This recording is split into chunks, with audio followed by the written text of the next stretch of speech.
आज Doubtnut app download करें। Doubtnut पर अपने सभी गणित, रसायन विज्ञान, भौतिक विज्ञान और जीव विज्ञान के डाउट्स का करो सफाया। बस प्रश्न की फोटो खींचो, एक ही प्रश्न को क्रॉप करो और तुरंत वीडियो सोल्यूशन पाओ। अभी डाउनलोड करें। प्रश्न हमें दिया हुआ है कि दो चालक गोलों के त्रिज्या क्रमशः a एवं b है स्मॉल पर इन्हें यदि समान पृष्ठ आवेश घनत्व से यदि आवेशित किया जाता है तब इनकी सतह पर विद्युत क्षेत्र की तीव्रताओं का अनुपात कितना होगा, ये हमसे पूछा जा रहा है प्रश्न में। जहां उनके विकल्प रूप में उनके मान हमें b वर्ग अनुपात a वर्ग 1:1, a वर्ग अनुपात b वर्ग या b अनुपात a के रूप में हमें दिया हुआ है। अब देखिए इसके लिए हम क्या करते हैं, हम दो आवेशित चालक यहाँ पर ले लेते हैं। ठीक है, ये दोनों अलग अलग त्रिज्याओं के होंगे, जैसा प्रश्न में हमें दिया हुआ है उस अनुसार हमने ए को और बी को ले लिया है। ठीक है, इसकी त्रिज्याएं यदि हमने इसे देखिए कैपिटल ए से प्रस्तुत किया पहले गोले को और दूसरे गोले को हमने कैपिटल बी से प्रस्तुत किया है, तो इनके मान क्रमशः क्या होंगे, यहाँ पर शून्य से स्थित होंगे और यहाँ पर मान जो बनेगा वो ए होगा, इसी तरह त्रिज्या। और दूसरे के लिए ओ डैश के रूप में हमने प्रस्तुत करा, के लिए हमारे पास जो त्रिज्या होगी उससे स्मॉल बी से हम प्रस्तुत करेंगे। ठीक है, ए और बी हमें मिल गए हैं इस प्रकार से दो आवेशित चालक गोले। अब यहाँ पर समान पृष्ठ आवेश घनत्व से आवेशित यदि इन्हें किया गया है, हम ये मान लेते हैं कि आवेश इन दोनों में Q और Q आवेश वितरित किया गया। Q आवेश पूरी तरह से वितरित कर दिया गया। मान लीजिए धन आवेश है माना हमने, और वो पूरी तरह से समान रूप से इस गोले के ऊपर के पृष्ठ पर या पृष्ठीय क्षेत्रफल पर पूरी तरह से समान रूप से वितरित है, ये हमने मान लिया।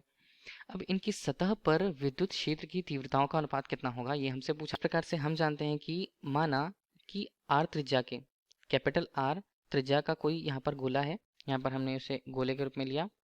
ये गोला धन Q आवेश से आवेशित है पूरी तरह से, या आवेश वितरित है उसके पृष्ठ पर, हमने ये मान लिया। तब उसके पृष्ठ पर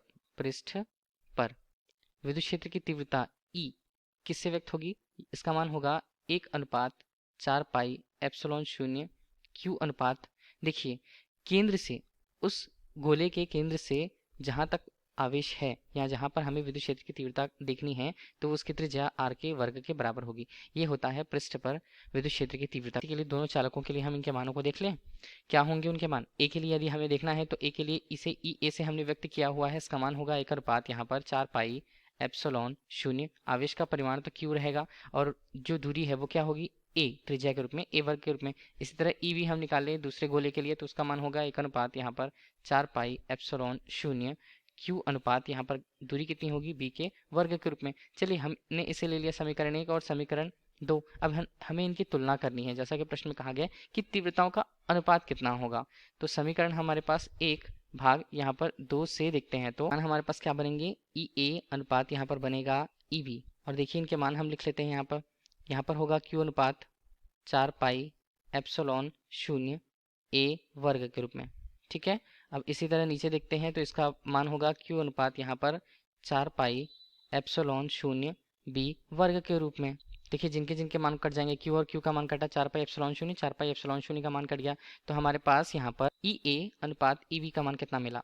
ई बी का मान यहाँ पर हमारे पास कितना बनता है, ये बनेगा b वर्ग अनुपात a वर्ग के रूप में। तो ये अनुपात के रूप में हम इसे लिखे तो क्या बनेगा, ये हमारे पास बनेगा ई ए, यहाँ पर हमने लिखा ई ए अनुपात ई बी के रूप में। इसका मान हमारे पास b वर्ग अनुपात a वर्ग के रूप में, यही हमसे प्रश्न में पूछा जा रहा है। तो विकल्प हम देख लेते हैं क्या होगा, विकल्प ए जो हमारे लिए b वर्ग अनुपात a वर्ग, यही हमारे लिए इस प्रश्न का सही उत्तर होगा। धन्यवाद। कक्षा 6 से 12वीं से लेकर नीट, IIT, JEE वो एडवांस के लेवल तक 1 करोड़ से ज्यादा छात्रों का भरोसा।